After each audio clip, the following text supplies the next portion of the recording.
Hi, welcome to the Newberry Chronicles. I'm Michael, And this is Rebecca. and this is a podcast in which two readers talk through each and every Newbery Medal winner, even the really boring ones. Today, unrelatedly, we are going to be talking about the 1980 medal winner, A Gathering of Days, semicolon, not colon, a New England Girls Journal, 1830 to 32. But before we start that, I wanted to say something that I usually say at the end of the episodes, or sometimes forget to say at the end of the episodes, but I want to say now, which is that we would love to hear from y'all. We have an official email address, which is newberrychronicles@gmail.com. Newberry, of course, is spelled with one R. Uh, so that's tripped up a few people who have been Googling our podcast. Um, but it's also our Gmail. So send us your thoughts. If you're our parents, you've already sent us your thoughts many times, and we appreciate the feedback. But we'd also like to hear from our other listeners who aren't our parents. So anyway, do you have anything to add to that, Rebecca? No. Okay, good. Because it's time to talk about A Gathering of Days. So, Rebecca picked this book. Yes. I mean, I picked it off the list. We're going to read it eventually. This is true. Our priorities. But she came home from the library, kind of like how in like Little House on the Prairie, Pa Ingalls and Laura Ingalls come home from being out on the prairie and they have a new baby. I came home from work and Rebecca had showed me this book. It's exactly the same It's thing. exactly the same thing. And so I say this to say we know who to blame for this book. Anyway, this is a book that's written by Joan Bloss. Is that how you pronounce the last name? Blos. Bloss or Bloss? I'm going to say Bloss. Joan W. Bloss. And she actually sounds like a really neat person, a person I would like to hang out with. I wish the same extended to her writing. Spoilers, I guess. She was born in 1928 in New York City, and I think she kind of kicked around the city for a while in her young adult and then early adult life because she went to college in New York at City University, I believe, and eventually, though, she ended up in Ann Arbor in 1970. So kind of like well, I'll get to this in a second, but she kind of has two stages of her life, like a lot of these children's authors do. And the first stage of her life is basically that she is an academic, and she has a graduate degree in psychology, and she taught a lot of this information comes from just like the back of the book flap because Wikipedia is pretty spare in their biography of her. She taught what the back of the book flap describes as children's language and literature, and I found in on the internet a Britannica Kids article that was a little bit more specific about that. She had like academic work based on how like children process language and how like that influences like the kinds of stories that they're receptive to and stuff like that. So like it sounds like genuinely like cool work, and she taught for 20 years. On that subject, you know, in like psychology and social sciences and that sort of thing. But she had always been interested in writing on some level. According to that Britannica Kids article, she published, and this is maddeningly vague, she published, quote, a short story for a national magazine. And I'm just like, I just got to know, was this Highlights magazine? Was this the New Yorker? Like, inquiring minds want to know. But regardless, she does seem to have some interest in like writing and literature in addition to her psychological work, because eventually she started working in publishing because she kind of like got into that, you know, based on her studies with like child psychology and that sort of stuff. And so she wrote writing primers for a while, which doesn't sound like very interesting writing, but I'm sure was interesting to her because that's kind of like her field of study is like how children process language and stuff. But eventually she got into the picture book racket, and she collaborated with a woman whose name is Betty Miles, and I'm not really familiar with Betty Miles, but she wrote a ton of uh, picture books collaborating with Betty Miles, like quite a few. And this is kind of how she got her start into like for real children's literature as opposed to just like studying children and literature. And so in let's see, around the time she moved to Ann Arbor is when she kind of made this switch, and because there's such a kind of there's vague information about Joan Bloss online. I'm not sure if that move coincided with her career change, like just happenstance, or if specifically she moved because of her change in like focus. But regardless, starting in the 70s onward, she is writing a lot more. And she writes all sorts of stuff. She writes like nonfiction. She does picture books. She does a handful of novels, not that many novels, but a handful. And A Gathering of Days is one of them. And so, like, for the rest of her life, she's kind of got 2 feet or got a foot in either world of like kind of nonfiction, like academic study of children's psychology, while also doing like a fair bit of like actual creative writing. And she died in 2017, and she was in Ann Arbor then. So she basically lived over half of her life in Ann Arbor. So a Michigander, eventually, even though she began as a New Yorker. Anyway, that's what I could find about the author. That's a lot more than I found, so good job. Yeah. So let's talk about this book, A Gathering of Days. So I do, well, I'll save what I'm going to say till later because it kind of gives a spoiler about how we feel about the book. Oh, I believe I've already spoiled Okay, how I well feel then about I'll the go book. ahead and say, I don't know, I feel like you said this in the last podcast when we were talking about in Roll of Thunder, Hear My Cry. We announced that we were going to read this book, and I think you made a comment like, I hope it's more interesting than the title. And Yeah, because I was hoping few- it was going to be a Upper Road Slowly situation. right, and that episode we had talked about how Michael tends to judge books by their title and never picked up Up Road Slowly or A Tree Grows in Brooklyn, both of which are brilliant books. And I kind of said, maybe the problem is you, because that didn't stop me from reading them. But I let the record show that you were correct. They say don't judge a book by its cover, but dear listeners, if you could see the cover of this book, you should judge a book by this cover. But anyway. It looks like a Dover thrift edition, but made on purpose and not for thrifty purposes. So this book, let me tell you about it. So this whole entire book is written as a diary entry, as a diary, not an entry, several entries. So the writer is Catherine Hall, who is 13 when she starts writing this, and obviously the journal runs from 1830 to 1832 in Meredith, New Hampshire. She turns 14 while she's writing it, and the whole framework that's set up at the beginning of the novel is that she is giving this journal to her great-granddaughter on her 14th birthday. So in the actual journal entries, Catherine lives with her father and her little sister Maddie. Her mother and her infant brother have died 4 years prior to her writing this due to an illness that we don't know what the illness is, but we know that that's how they died. I was assuming it was like a childbirth related I thought it was, but I went back and checked. And it could have been, but they never specified that. Okay. It probably was like some complicated, but they both died, the baby and the mom. So, I mean, who knows? Okay. Who knows? We can just like bring up like one of those old timey diseases like consumption or diphtheria or something like that. But I know that the baby was born and was alive for like a little while, and then they both succumbed to illness, is what the journal says. But regardless, some significant things that happen in the course of this journal is that Catherine helps what we find out to be a runaway slave. We find out his name is Curtis, and he eventually escapes to Canada. But when we first find out about this person, Catherine just calls him a phantom because she sees this figure lurking about. And he takes her writing book from school without her knowing it and writes and asks her for her help. So she leaves him a quilt that her mother had made before she died to keep him warm and some food in that quilt.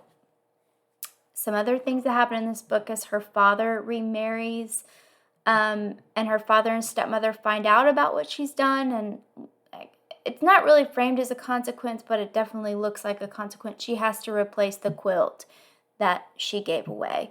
So a lot of the journal focuses on her learning what a tedious task it is to make a quilt, and how valuable a quilt actually is. I'll make a comment on that later. But there's a teacher in town who is an abolitionist, and he's teaching the students who are interested about the abolitionist movement.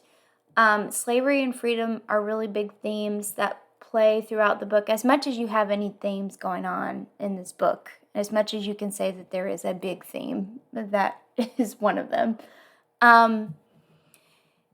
Another significant event is that her best friend Cassie dies, also due to illness. She gets a fever and dies. And the journal ends with Catherine learning that she's going to be leaving Meredith, New Hampshire, to go help her former teacher, the abolitionist we were just talking about, and his wife, who's actually Cassie's aunt. They just had a baby, and she's going to go and help them.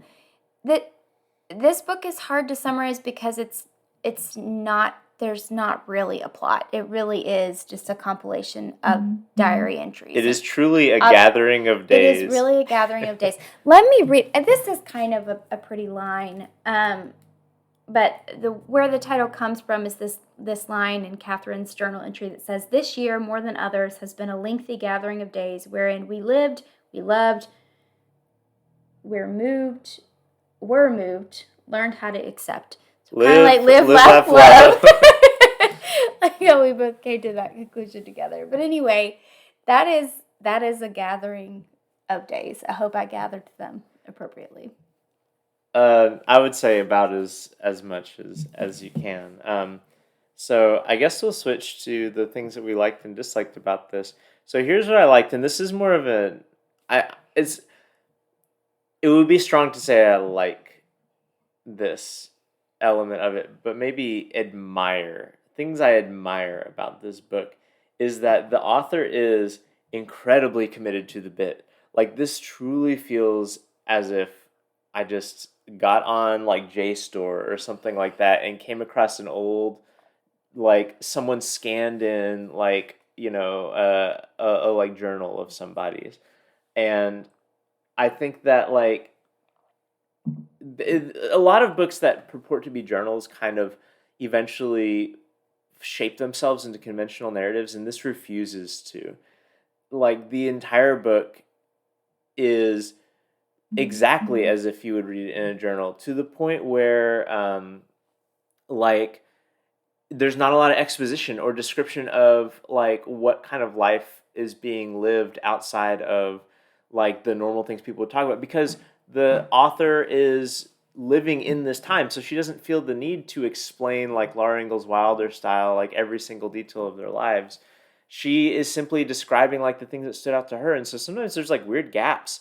Like when Cassie dies, there's not a dramatic scene when that happens. We see there's one journal entry in which she's like spending what becomes her last time with Cassie, and then the next journal entry is she's already dead. And she's just like, well, Cassie has died, and I wish I had known it was the last time I was going to spend with her last time. Like, I feel like a different book there would have been a journal entry for like, oh, she had an emotional moment finding out, like, how she died or whatever. But this book simply does not do that, because it is like actually a journal. I do think, like, you didn't mention this, but the author, Joan Bloss, came to the story of this book by, like, she had visited New Hampshire or was maybe living there for a moment, and there was an old like estate there that she would walk by on a path, and she got curious about, like, well, what was life like for people when they lived at this estate, and like who were the oldest people who lived here and all this sort of stuff. And so she started doing like kind of like archival research about the area. And that included reading a lot of journal entries and stuff. And she says that a lot of the stuff in this book just came directly from her research.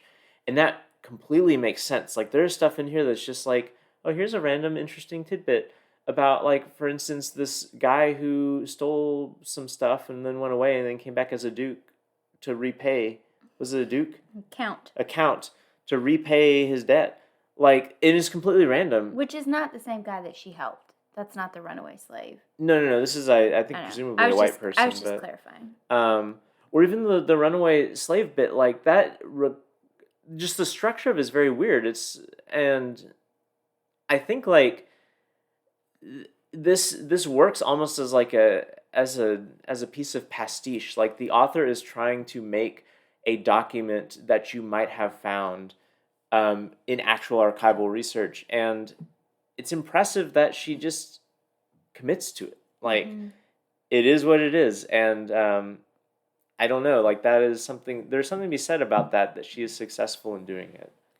I don't know. That's about the only positive thing I've got. No, I completely agree. And one thing is, I kept forgetting that I was reading a book that was written in 1979.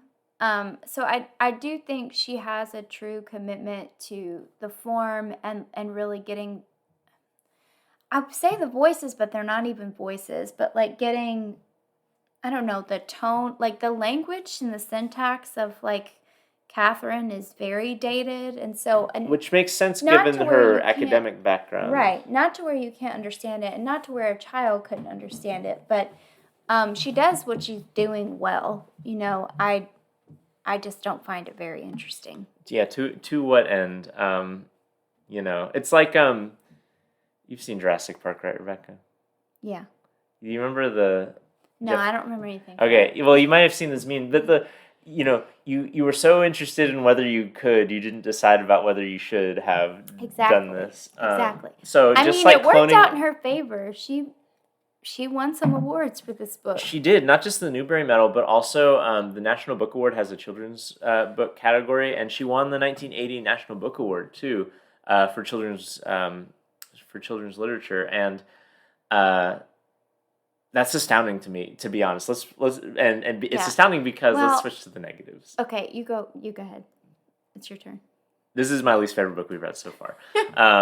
Because it is so tedious. Like, there is the things that are interesting about it, like the plot things that are interesting, are rendered uninteresting because of the format. Like, we get like a paragraph or maybe a page for each day, and because it's like what a person would have written in their journals, a lot of times there's very little description of what actually has occurred. It's just a person's journal entry, and so like there is like it's just incident after incident, and sometimes those incidents are returned back to, but a lot of times they're not. And like by far the most interesting through line is the runaway slave bit, but that is hardly the main focus of the book. Like it is simply like the most impactful incident that happens because it continues to have reverberations down the line. But like, I don't know, the format of this is so stifling to me. I don't feel like I ever get a good understanding of who the characters are, because the person writes this in a journal format. She's like 13 years old, so she's not going to give a lot of information about like her friend Cassie. You know, she'll talk about the things that they do together, but Cassie doesn't have a very defined personality, except that like there was one time that she talked about how lying by omission is the same thing as lying, and that kind of like keeps coming back, and so she kind of comes across as maybe a little bit like scoldy and righteous, but even that is not really very well developed. I don't know, like it is an uninteresting thing in and of itself on this podcast to just say this bored me, but it did. Every time I had to pick this up to read it, I was like, man, I can't believe I've got to read this book again. And it's not a long book. We should have read it more quickly. I would have if it were more interesting. I also think that, like, I don't know, like, again, like, if this were a piece of an archive where I was trying to learn about, like, oh, how do people live? And it's, like, part of a constellation of sources, like, this would be interesting for that sort of project, because it would be one of a number of voices that I learned about, like, you know, 1830s New Hampshire. But as a standalone thing, it feels like it just skims the surface of so many of these issues. Like, there's a thing about, like, these recurrent, like, there's the kind of through line in the book about how they keep getting new school teachers, but they don't describe it at all. Like, there is, like it feels like there's weird gaps where there's like, oh, they have a new school teacher, okay, I guess, and they go on, and then she may give like one little anecdote about the new school teacher and go. I mean, the most significant plot with the school is that the uh, teacher reads them like some of like a magazine written by William Lloyd Garrison, Mm-hmm. and that causes some stir because like you're not supposed to be political in the classroom or whatever. Which is funny that that conversation was still happening in the 1830s. So, 1830s New Hampshireites were up in arms about CRT, I guess. But uh, again, like, even that incident, as significant as it is, doesn't occupy very much of the book at all. And I'm just left thinking, like, I want to know more about this situation, and all that. But of course, the format of the book means that you're not going to learn more because for this character, it was something that happened and they move on. Just like Mm-hmm. in most of our lives, Mm-hmm. things happen and we move on, and we may occasionally reflect upon these things that happen. But in our day to day, like a journal is, what are my thoughts this day? Like most of the time, we're not thinking about these kind of like big picture life things that usually novels give us that perspective Right. of. And what I will say is that when books, I have read many books that have the same framework, like their diaries. And I know I read a lot of the Dear America books. Those are more targeted to girls. I don't think that you've ever read Yeah, any I'm of them, aware but of them existing. I loved those because if you're going to write a novel, even if you're using the framework of a journal, you're going to dramatize the journal entries to Yeah. where there's a through, and she just does not do that. Yeah, I don't know.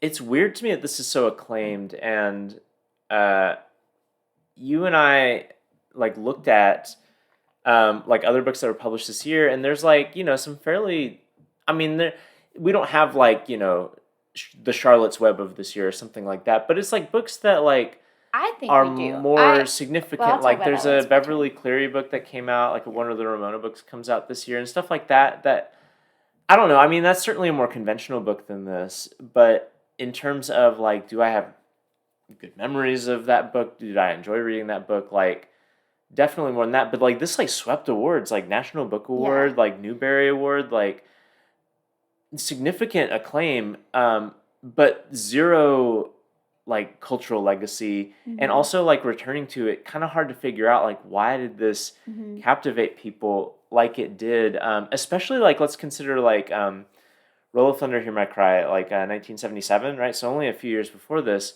Yes. Um, Not the same setting whatsoever, but kind of dealing with some of the same issues in terms of like race in Has school. profound things to say Yeah, about like race and a education. very involved book. And again, it's a different format. It's not a journal format, but like we just read that book, and now we're reading this one. And like I said, it just feels like we're skimming on the surface of these like issues that it brings up, and that would be forgivable if it made up for it with like really interesting characters or something like that. But like I honestly had a hard time keeping Or track of the characters because they don't have discernible personalities or characteristics besides like, oh, this is so and so's brother, and they did this one thing one yeah. time earlier in the book. Or even if you want to be a book that is not plot heavy because you're having a journal entry, if you want to tell us about the time period or you want to tell us about the setting, write it like Strawberry Girl, where it's very process oriented and very like, really sets the scene. This book does none of that. Right. Like, Again, because I, like a journal wouldn't do that realistically, because you're 13 years old, you're not going to sit there right. and talk about like the process of your chores. Like it makes sense why this book is the way it is, but I'm just like, why? Hmm. you know. Which I don't have a ton to add to that, except I did want to make one comment. I feel like this book spends a lot more time talking about the value of a quilt than it does about the value of human life. And her father, Catherine's father, does kind of affirm what she did in helping the runaway slave later on. Like that was a good thing to do, basically, in more elevated language. But the Which is book better than spends her. more time. But the book spends more time talking about what she's learning about making this quilt than what she's learning about helping this person who is dying and freezing in the cold, who has just escaped from slavery. And so I don't think that the author is trying to make any kind of comment about that, but like it annoyed me, and Okay, I'm gonna slightly come to this book's defense on this okay, go ahead. topic. Not that like, I mean, I think that clearly the perspective of the book makes it weird, her relationship to the runaway, because for so long she's not even sure who it is or what it is, so it's just like the Right. phantom for most of the incident. But and I agree that it's weird, and it's not dehumanized.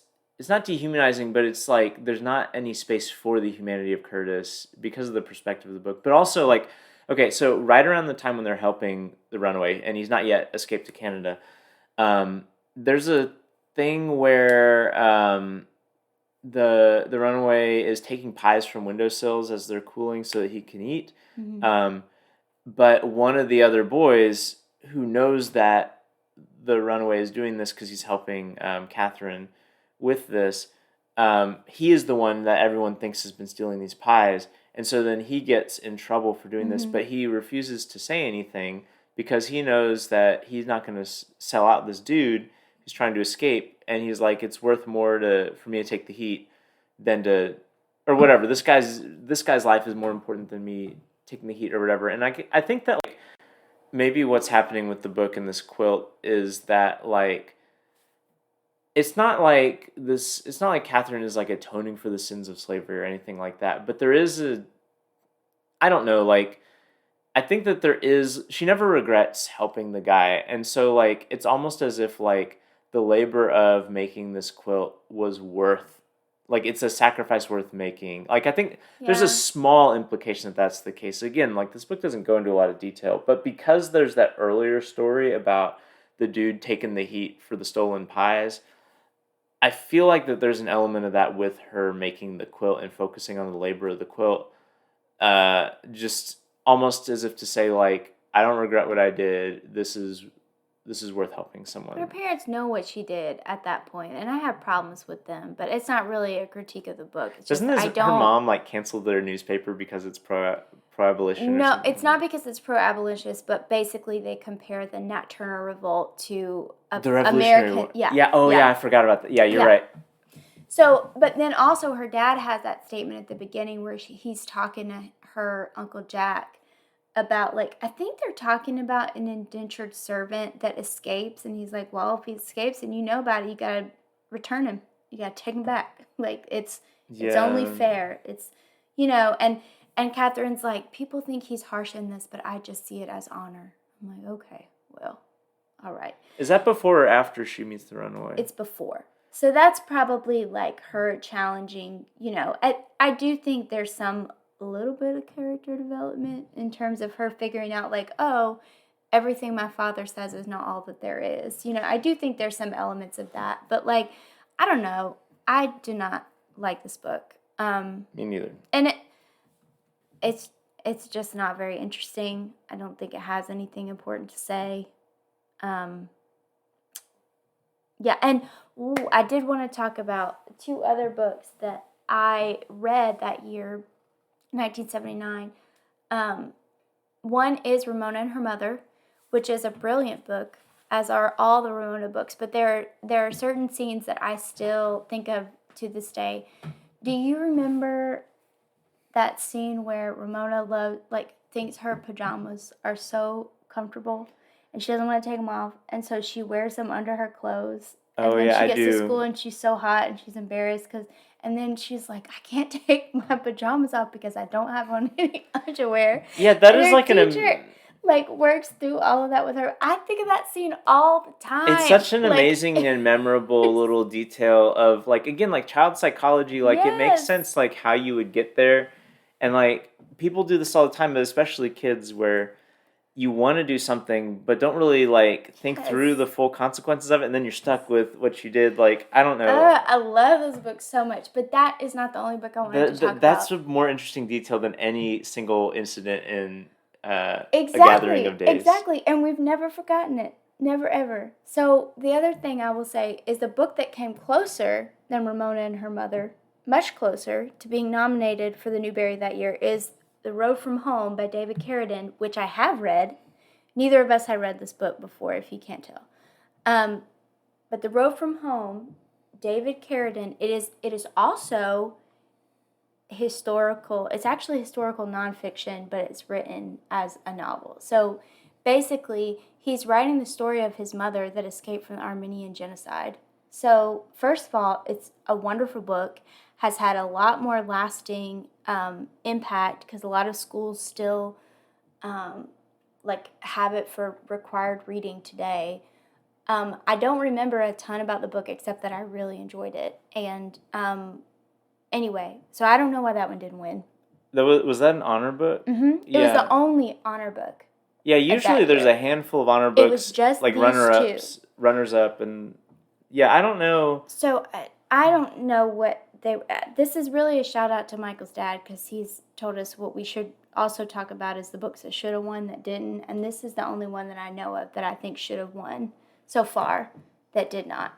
Yeah, is that book because it's wonderful. So I don't read this book. Go read The Road from Home by David Carradine. Now I will say this is going to loop back around to things that we liked. I'm going to go off format here and get non-linear for a second. And this is a backhanded compliment, and I mean it as a backhanded compliment. But this book is less than 150 pages, and that is wonderful. More books should be less than 150 pages, but also, if you're going to make a book that's not that interesting, at least have the decency to make it less than 150 pages. I say this thinking about the very first Newbery Medal winner, The Story of Mankind, which was not just not less than 150 pages, but not less than 450 pages. And this is where I disagree with you. I do think The History of Mankind See, I don't even know the title. That book is more boring than this book, in my opinion. So here's my argument for why I found The Story of Mankind to be a more engaging read than this. The Story of Mankind is packed with detail, and it is also, like as we talked about in that episode many long weeks ago, it is very consciously shaping a version of history. And so, like, as I was reading it, I'm kind of like having to wrestle with like the version of history that it is putting forth, and that's an engaging reading experience. Even if ultimately I didn't really like that book, it was an engaging reading experience, or at least like I felt like I was digging into something. Whereas this, I felt just, I don't know. It was like eating Melba toast or something. Like I've done that before. While you were reading it, you were like, I don't understand. If I'm going to read something this boring, why am I not just reading a regular journal? Yeah, that's exactly what I think. Like, I would be more interested in doing archival research and reading just a regular journal, because then I know this stuff actually happened. And this one, the author said that they included stuff that actually happened, but then also she like has these invented characters kind of traipsing through it. And I don't know, like, if it's going to be like a journal to this degree, I might as well just have the nonfiction for real instead of like fake nonfiction. So it's probably obvious by now, but Rebecca, thumbs up or thumbs down on? Thumbs down. Yeah, me too. Thumbs down. Unified front. I'm waiting on the book that we're divided on, but I don't feel like that's happened yet. It hasn't. No. So yet again, our house is House unified. United. House United. So, yeah. Anyway, that's that. This will be our shortest podcast episode in a while because this book was short and there's not a lot to talk about. Last episode was our longest, right? Yeah. So this is a little treat for the listeners. Cool down after. It's also our first thumbs down since The Story of Mankind, isn't it? Yeah. Yeah. Yeah, I guess so. So you have a break from reading, I guess, if you take our suggestions to heart. Yeah, all of our just slavishly devoted followers. Yeah. But let's talk about the book that we are excited about reading next. Yeah. That we have both read before. So this book, This Meaning a Gathering of Days, was our 80s selection. Even though it was written in 1979, it won the medal in 1980. And so we're counting it as the 80s. Mm-hmm. So we're in the 90s next time. And the 90s are Rebecca and I's home turf. Yep. We were growing up as the intended audience for a lot of these books in the 90s. And so we decided to do one that we both read and that we both have very fond memories of, which is 1999's winner, Holes, by, I didn't ever know how to pronounce this guy's last name, so I looked it up. Louis Sachar is Oh, how you that's what I pronounce it. thought. Okay. Sachar. I always said Sakhar. I probably heard a lot on Disney Channel because I was watching Disney Channel when the movie came out. Oh yeah, Yeah. early Shia LaBeouf. Yep. Rapping. Anyway. Yeah, you said that. We'll talk about that later. But what is interesting is these books were they were written almost like 20 years apart. Right, yeah, this one was 1998 and won the award in 99, and the other one was 1979, won the award in 1980. It feels like more than 20 years since this one was set in the 1830s, and you can't tell that it wasn't. So, anyway. That's true. Yeah, they may be hundreds of years apart. We'll never know. This will be our third book in a row that has big race themes. Yeah, significant discussion on race relations. So, can't wait to get into how Louis Sachar smuggled critical race theory into American primary schools in the early 21st century. And yeah, that's about it. Yeah, so thanks for listening. Yeah, thanks for listening. Don't forget, if you have thoughts on this book or any other books, you can email us at newberrychronicles@gmail.com. And we would love to hear from you. So I guarantee anything you write will be more interesting than A Gathering of Days. So your email will be a better piece of writing than an actual Newbery Medal winner. So count that as encouragement to just pull up that Gmail, type a message away, and send it to us. That's all. You have anything else to say? All right, this concludes the podcast.